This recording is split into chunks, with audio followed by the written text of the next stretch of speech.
2024 లేదా 25లో డిగ్రీ లేదా బీటెక్ చదివారా? సాఫ్ట్‌వేర్ జాబ్ కోసం ఎదురు చూస్తున్నారా? అయితే కోడ్ జ్ఞాన్ 100 డేస్ కోర్సులో చేరండి. జాబ్ సాధించండి. ఫ్రెషర్స్ ఎవరైనా సరే సార్ ఒక 5 ఎల్‌పీఏ ఆర్ 6 ఎల్‌పీఏ తోటి కెరీర్ స్టార్ట్ చేద్దాం అనుకున్నటువంటి వాళ్ళు చాలామంది ఉంటారు. అది కూడా ఎంఎన్‌సీ కంపెనీస్. ఇప్పుడు మనం రెగ్యులర్‌గానే వింటూ ఉంటాము. టీసీఎస్ కానివ్వండి, ఇన్ఫోసిస్ కానివ్వండి, మైక్రోసాఫ్ట్ అటువంటి ఎక్కువగా కనిపిస్తుంటాయి మనకి. అవును. అంటే బ్రాండ్ కూడా కంటి ముందు కనిపించేటువంటిది. విప్రో లాంటి వాటిల్లో కూడా. వాటిల్లో జాబ్ క్రాక్ చేయాలి అంటే ఉండాల్సినటువంటి స్కిల్స్ ఏంటి? సో ఫ్రెషర్స్ ఎవరైనా లైక్ బీటెక్ అవ్వనండి, డిగ్రీ అవ్వనండి. సో వీళ్ళలో కొన్నిసార్లు నాన్ ఐటీ వాళ్ళకి కూడా ఛాన్స్ వస్తుందండి. ఇలాంటి ఎంఎన్సీస్లో జాబ్ క్రాక్ చేయడానికి. బిఫోర్ ఆ ఛాన్స్ వచ్చేలోపు వీళ్ళ దగ్గర స్కిల్ ఉంటే ఛాన్స్ రాగానే గ్రాప్ చేయగలుగుతారు. ఓకే. సో ఆ స్కిల్ ఏముండాలి, ఎలా గ్రాప్ చేయొచ్చు అన్నది చెప్తాను. So top companies like Microsoft ఇవన్నీ కూడా first round data structures and algorithms మీద ఫోకస్ చేస్తారండి. సో ఈ డిఎస్ఏ చాలా స్ట్రాంగ్గా నేర్చుకోవాలి, ప్రాక్టీస్ చేయొచ్చు. లీడ్ కోడ్, హ్యాకర్ ర్యాంక్ ఇట్లాంటి ప్లాట్ఫామ్స్లో ప్రాక్టీస్ చేయొచ్చు. ఇందులో మేజర్గా arrays, strings, stocks like linked trees, double linked lists ఇట్లాంటివి అని చెప్పి కాన్సెప్ట్స్ అన్ని ఎక్కువ ఫోకస్ చేయాలి. ఎప్పుడైతే వీటి మీద స్ట్రాంగ్ నాలెడ్జ్ ఉంటుందో వాళ్ళు కండక్ట్ చేసే ఫస్ట్ రౌండ్ ఆఫ్ ఇంటర్వ్యూ ఈజీగా క్రాక్ చేయగలుగుతారు. ఓకే. సెకండ్, అదే మీరు టీసీఎస్, ఇన్ఫోసిస్ వీటిల్లో తీసుకుంటే వీటిల్లో ఫస్ట్ రౌండ్ వచ్చేసి communication skills and logical reasoning మీద ఉంటుంది అనమాట. ఓకే. సో వీటిల్లో ఎక్కువ సబ్జెక్ట్ ఉండాలి. స్ట్రాంగ్గా వాళ్ళు నేర్చుకుంటే గనక ఆ ఫస్ట్ రౌండ్ ఈ కంపెనీస్లో క్లియర్ చేయగలుగుతారు. అట్ ద సేమ్ టైం ఏదో ఒక ప్రోగ్రామింగ్ లాంగ్వేజ్ స్ట్రాంగ్గా ఉండాలి. సో జావా చూజ్ చేసుకోండి, పైథాన్ చూజ్ చేసుకోండి, జావా స్క్రిప్ట్ చూజ్ చేసుకోండి, సి చూజ్ చేసుకోండి, ఏదో ఒకటి. ఎందుకు ఏదో ఒకటి అంటున్నానంటే ఈ కంపెనీస్ అన్నీ కూడా వాళ్ళు ఏం చెక్ చేస్తారంటే లాజిక్ ఎంత పర్ఫెక్ట్గా రాస్తున్నారన్నది చెక్ చేస్తారు, కానీ ఏ ప్రోగ్రామింగ్ లాంగ్వేజ్లో రాశారన్నది చూడరండి. మీరు ఎగ్జామ్ అప్లై చేసి ఎగ్జామ్ది ఓపెన్ చేశాక మీకు అక్కడ పైన ఆప్షన్ ఉంటుంది ప్రతి కంపెనీ దాంట్లో ఎగ్జామ్లోను.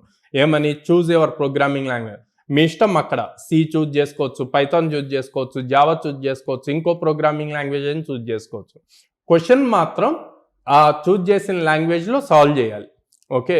సాల్వ్ చేసినప్పుడు వాళ్ళు ఏం చూస్తారు అంటే క్వశ్చన్ ఎంత పర్ఫెక్ట్గా లాజిక్గా రాశారు, ఎంత తక్కువ టైంలో ఎగ్జిక్యూట్ అవుతుంది ఎర్రర్స్ లేకుండా, అండ్ టెస్ట్ కేసెస్ అన్నీ ఉంటాయి. ఇవన్నీ కూడా పాస్ అయినాయా లేవా టెస్ట్ కేసెస్ అన్నీ అన్నది మాత్రం చూస్తారు. చూసి దాన్ని బేస్ చేసి రిజల్ట్ ఇస్తారు. సో ఎవరైనా డైలమాలో ఉన్నా లైక్ జావానే నేర్చుకోవాలా లేకపోతే జావా పైథాన్ రెండు నేర్చుకోవాలా ఇట్లా అని చాలామంది స్టూడెంట్స్ డైలమాలో ఉంటారండి. వాళ్ళకి నేను చెప్పేది ఏంటంటే ఏదో ఒక ప్రోగ్రామింగ్ లాంగ్వేజ్ చూజ్ చేసుకోండి, అది పర్ఫెక్ట్గా ఇన్డెప్త్ నేర్చుకోండి. ఓకే. సో ఏది చూజ్ చేసుకోవాలి? For suppose Java and Python చేసుకున్నారు అనుకోండి. జావా అన్నది ఇండస్ట్రీ స్టాండర్డ్తో ఉన్న లాంగ్వేజ్, ఎప్పటి నుంచో ఉన్న ఎవర్ గ్రీన్ లాంగ్వేజ్. అదే పైథాన్ చూజ్ చేసుకున్నారు అనుకుంటే సింపుల్గా ఉంటుంది, కానీ చాలా స్ట్రాంగ్గా ఉంటుంది. ఎందుకు స్ట్రాంగ్గా ఉంటుంది అంటే ఇప్పుడు మనం మాట్లాడుతున్నాం AI related, data science related, ఇంత హ్యూజ్ డేటాని హ్యాండిల్ చేయాలి అంటే Python is the best programming language అనమాట. సో అందుకని పైథాన్ చూజ్ చేయాలి. అదే లైక్ లాజికల్ ఓరియంటెడ్ లాంగ్వేజ్ చేయాలి అంటే కనుక C++ చూజ్ చేసుకోవచ్చు. సో ఇలాగ ఏదో ఒక లాంగ్వేజ్ మీ కంఫర్ట్ని బట్టి చూజ్ చేసుకొని దాంట్లో లాజిక్స్ రాయటం ఇన్డెప్త్గా నేర్చుకుంటే ఎలాంటి జాబ్ అయినా క్రాక్ చేయొచ్చు. తర్వాత నెక్స్ట్ మనకి ఇంపార్టెంట్ థింగ్ కమ్యూనికేషన్ స్కిల్స్. మీరు ఓకే ఆన్లైన్లో first round, second round complete చేస్తారు. ఫస్ట్ రౌండ్ లాజికల్ రీజనింగ్ ఉంటుంది, సెకండ్ రౌండ్ కాంపిటేటివ్ కోడింగ్ ఇవన్నీ వస్తాయి, కంప్లీట్ అయితే అప్పటి వరకు ఎవరితో మాట్లాడరు, మీకు లాజికల్ స్కిల్స్ ఉంటే చాలు. తర్వాత రౌండ్ కంపెనీకి పిలుస్తారు. పిలిచినప్పుడు అక్కడ హెచ్ఆర్తో face to face like direct physical interview ఉండొచ్చు, లేకపోతే జూమ్ కాల్ ఉండొచ్చు. ఆ జూమ్ కాల్లో అయినా ఫేస్ టు ఫేస్ మాట్లాడాలి. అట్లా మాట్లాడేటప్పుడు లైక్ ఇంటర్వ్యూ ప్రిపరేషన్ స్కిల్స్ అన్నవి చాలా ఇంపార్టెంట్. ఇంటర్వ్యూలో ఎలా బిహేవ్ చేయాలి అండ్ కమ్యూనికేషన్ స్కిల్స్, ఇంగ్లీష్ ఎంత నీట్గా ఫ్లూయెంట్గా మాట్లాడాలి, మీరు ఏదైతే ఎక్స్ప్లెయిన్ చేయాలనుకుంటున్నారో మీ రెజ్యూమ్లో ఏదైతే స్కిల్స్ మెన్షన్ చేశారు అండ్ ప్రాజెక్ట్స్ మెన్షన్ చేశారో అవి నీట్గా ఎక్స్ప్లెయిన్ చేయగలగాలి. అవి ఎంత క్లియర్గా ఎక్స్ప్లెయిన్ చేయగలిగితే మీకు అంత అడ్వాంటేజ్ ఉంటుంది. సో ఈ ఎక్స్ప్లెనేషన్ కూడా మనం స్టార్ అనే కాన్సెప్ట్ నేర్పిస్తామండి. అంటే స్టార్ అంటే 4 letters STAR, situation, task apply result.